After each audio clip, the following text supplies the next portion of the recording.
नमस्कार दोस्तों, एक बार पुनः है मैं doctor Manju Rani, assistant professor, faculty of teacher education from Shaheed Mangal Pandey government PG college Meerut से अपने चैनल में आप सभी का स्वागत करती हूँ। और आज हम जिस विषय पर चर्चा करेंगे उसका नाम है group factor theory of intelligence, यानी कि हम अभी बुद्धि के सिद्धांतों में तीसरा बुद्धि का सिद्धांत आज डिस्कस करेंगे। Group factor theory of intelligence को हिंदी में बुद्धि का समूह कारक सिद्धांत कहा जाता है। इसके अनुसार बुद्धि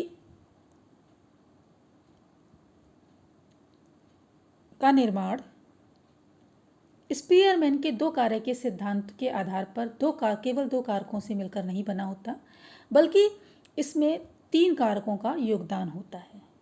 स्पीयरमैन ने कहा कि बुद्धि का निर्माण बुद्धि के अंदर दो प्रकार के कारक, जिनमें एक सामान्य कारक यानी कि जी फैक्टर और एक विशिष्ट कारक यानी कि एस फैक्टर के माध्यम से होता है। जबकि बुद्धि के समूह कारक सिद्धांत के आधार पर ये कहा गया है कि बुद्धि का निर्माण सामान्य कारक और विशिष्ट कारकों के अतिरिक्त एक तीसरे अन्य कारक के योगदान से भी होता है, जिसको समूह कारक कहा जाता है, और इसकी संख्या भी एक इस विशिष्ट कारक के रूप में एक से अधिक होती है। इस सिद्धांत के अनुसार व्यक्ति की सभी क्रियाओं में सामान्य कारक का योगदान अवश्य होता है, जबकि उसके द्वारा की जाने वाली क्रियाओं में वे क्रियाएं जो काफ़ी हद तक एक समान रहती हैं, उन सब में एक अन्य सामान्य कारक अलग से कार्य करता है, जो उन क्रियाओं का एक समूह के रूप में प्रतिपादन करता है। उस समूह कारक को ही हम उस क्रिया का समूह कारक या ग्रुप फैक्टर कहते हैं। इस प्रकार से कई सारी क्रियाएं जो एक ही जैसी लगभग होती हैं, उन सब के लिए एक ही समूह कारक कार्य करता है।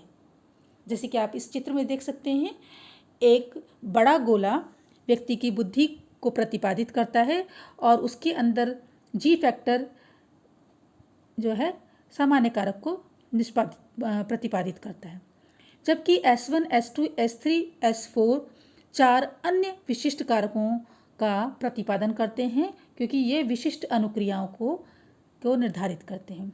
जबकि इनके माध्यम से सामान्य कारक जिन विशिष्ट कारकों के साथ अटैच होता है, बॉन्ड होता है, उसे हम G1 कहते हैं। G1, G2, G3, G4 ये S1, S2 और S3, S4 से संबंधित विशिष्ट अनुक्रियाओं के लिए समूह कारक के रूप में दिखाई दे रहे हैं। समूह कारक बुद्धि के सामान्य कारक से ज़्यादा विशिष्ट होता है, जबकि बुद्धि के विशिष्ट कारकों से की अपेक्षा ज़्यादा सामान्य होता है। अर्थात ये एस कारक और जी कारक के बीच की स्थिति होती है। आशा है कि आपको बुद्धि का समूह कारक सिद्धांत समझ में आ गया होगा। मैं आपका धन्यवाद करती हूँ। धन्यवाद।